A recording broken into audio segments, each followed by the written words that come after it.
बिस्मिल्लाहिर्रहमानिर्रहीम। अस्सलाम वालेकुम लेवल 5। आज का हमारा सबक है करबला हो बला। बहुत पुराने ज़माने की बात है। एक काफ़िला सफ़र कर रहा था।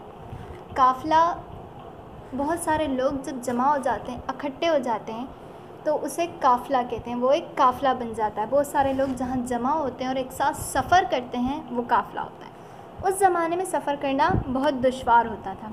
कोई शख्स तन्हा सफ़र ना करता था, बल्कि उस इंतज़ार में रहता था कि बहुत से लोग मिलकर सफ़र के लिए काफ़िला बन जाएं। फिर ये काफ़िला सफ़र के लिए ज़रूरी सामान इकट्ठा करता और इसके बाद सफ़र का बाकायदा आगाज़ किया जाता।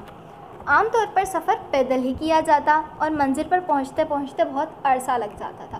पहले ज़माने में जो आज के ज़माने में सहूलियात ट्रांसपोर्ट के तौर पर मौजूद हैं, पहले ज़माने में ये सहूलियात मौजूद नहीं होती थी। घोड़े होते थे, लेकिन वो तो बहुत सारा काफ़िला होता था, बहुत सारे लोग होते थे, तो इतने सारे हर कोई परचेज़ कर पाए, कोई ना कर पाए, किसी के पास हो, किसी के पास ना हो।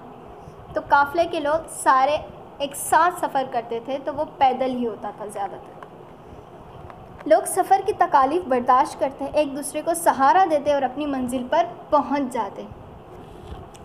ये काफ़िला भी कई दिन से सफ़र पर था। मैदानों, जंगलों और वीराने से गुज़रते हुए ये लोग एक ऐसी जगह पर जा पहुँचे जिससे आगे का सफ़र इंतहाई दुश्वार था। दुश्वार का मतलब होता है मुश्किल।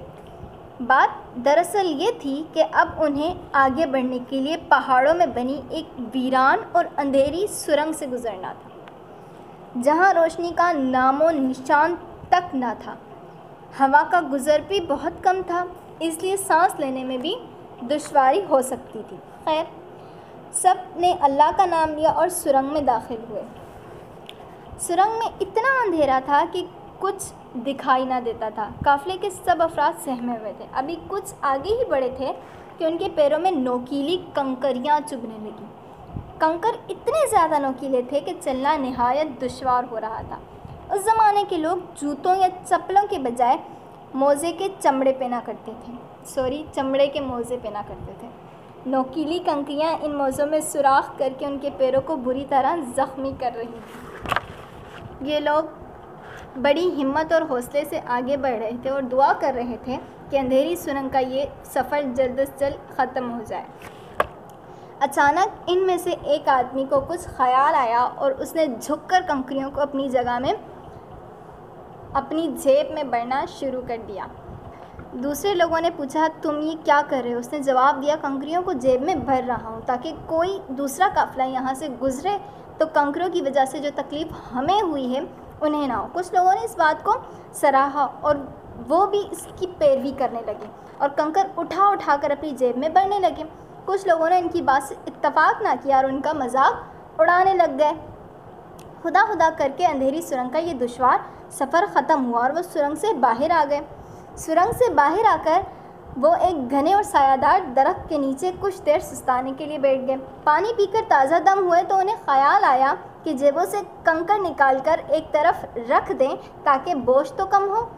मगर ये किया, जूँ ही उन्होंने अपनी जेब से कंकर निकाले तो वो खुशी से उछल पड़े, क्योंकि जिन कंकरों को निकालकर फेंक देना चाहते थे वो नहायत कीमती हीरे थे और रोशनी में इनकी चमक धमक देखने वाली थी। अब तो वो बेहद खुश थे और इस इनाम पर अल्लाह का शुक्र अदा कर रहे थे कि उसने इस छोटी सी नेकी का उन्हें इतना बड़ा इनाम दिया। जो लोग सुरंग में उनका मजाक उड़ा रहे थे अब वो बेहद नादिम थे कि काश उन्होंने भी ये नेकी की होती। कुछ लोगों ने दोबारा सुरंग में जाकर हीरे तलाश करने की बात की, मगर ज़्यादातर लोग ना माने, इसलिए वो दिल में पछताते हुए अगले सफ़र पर रवाना हो गए। सच है कि कर बला तो हो बला। अगर हम किसी का भला चाहते हैं, अगर हम किसी का भला करना चाहते हैं, करते हैं, तो बदले में हमें कहीं ना कहीं से किसी ना किसी तरीके से वो अजर मिलता लाजमी है, हमें वो रिटर्न में मिल जाता है। लेकिन उसी के बरक्स अगर हम बुरा करते हैं तो वो भी हमें रिटर्न में आता है। मकाफ़ात अमल हमें ज़रूर मिलता है और यहीं मिलता है। Thank you so much.